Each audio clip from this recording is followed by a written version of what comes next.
ولما فصلت العير قال أبوهم إني لأجد ريح يوسف لولا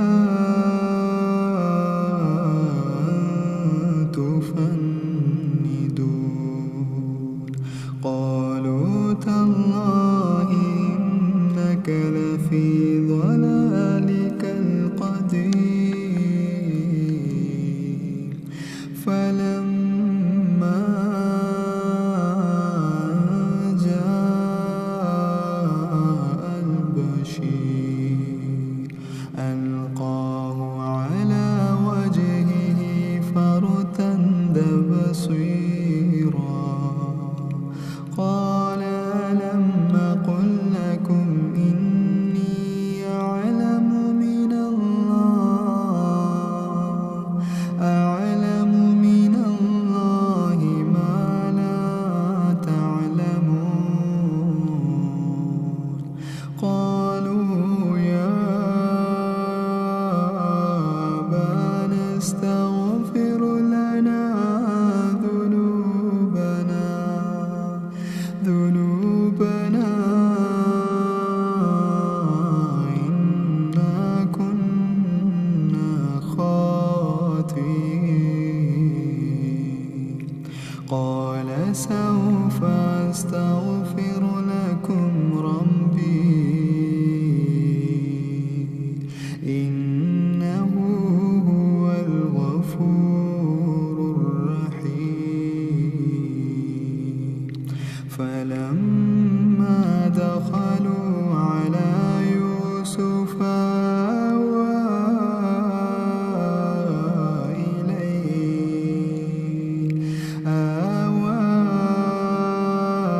إليه أبويه وقال ادخلوا مصر إن شاء الله آمنين ورفع أبويه على العرش وخروا له سجدا وقال يا أبت هذا تأويل رؤياي من قبل قد جعلها ربي حقا وقد أحسن بي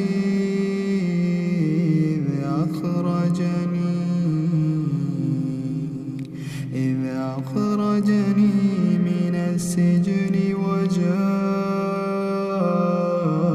بكم من البدو من بعد أن نزغ الشيطان بيني وبين إخوتي إن ربي لطيف لما يشاء إنه هو العليم الحكيم رب قد آتيتني من الملك وعلمتني من تأويل الأحاديث فاطر السماوات والأرض أنت ولي في الدنيا والآخرة توفني مسلما والحقني بالصالحين ذلك من أنباء الغيب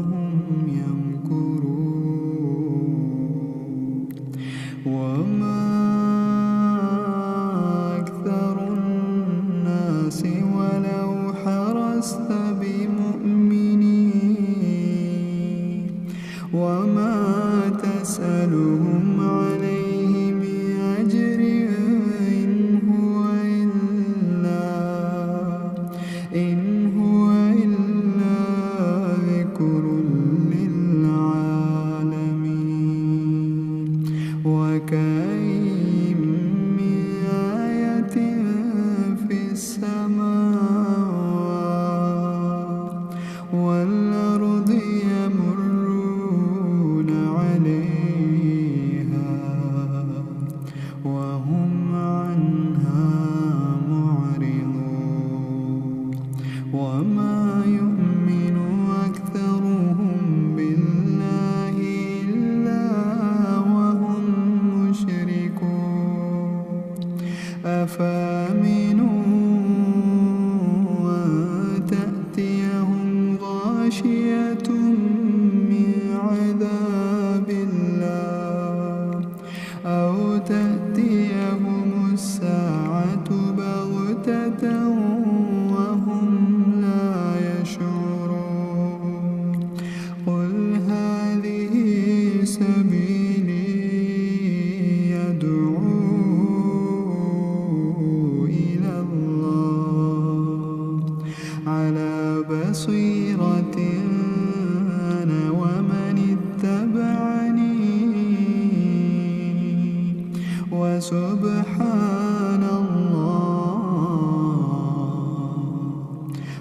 وسبحان الله وما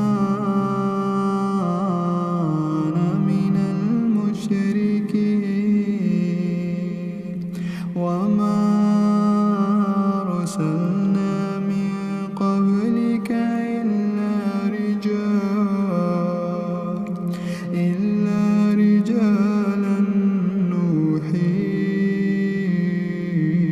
إليهم من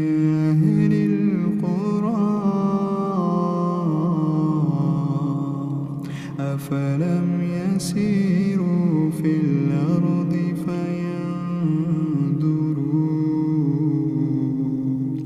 فينظروا كيف كان عاقبة الذين من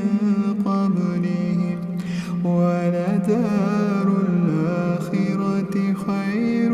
للذين اتقوا أفلا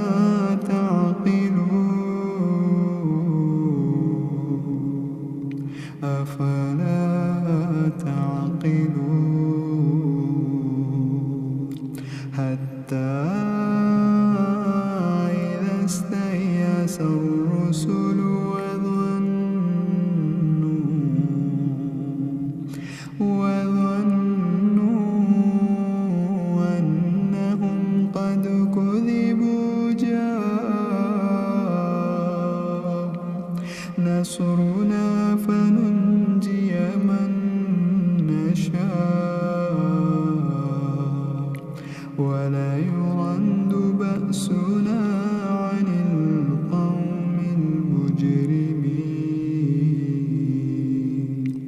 ولا يرد بأسنا عن القوم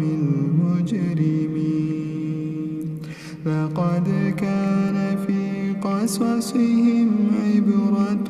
لأولي الألباب ما كان حديثا يفترى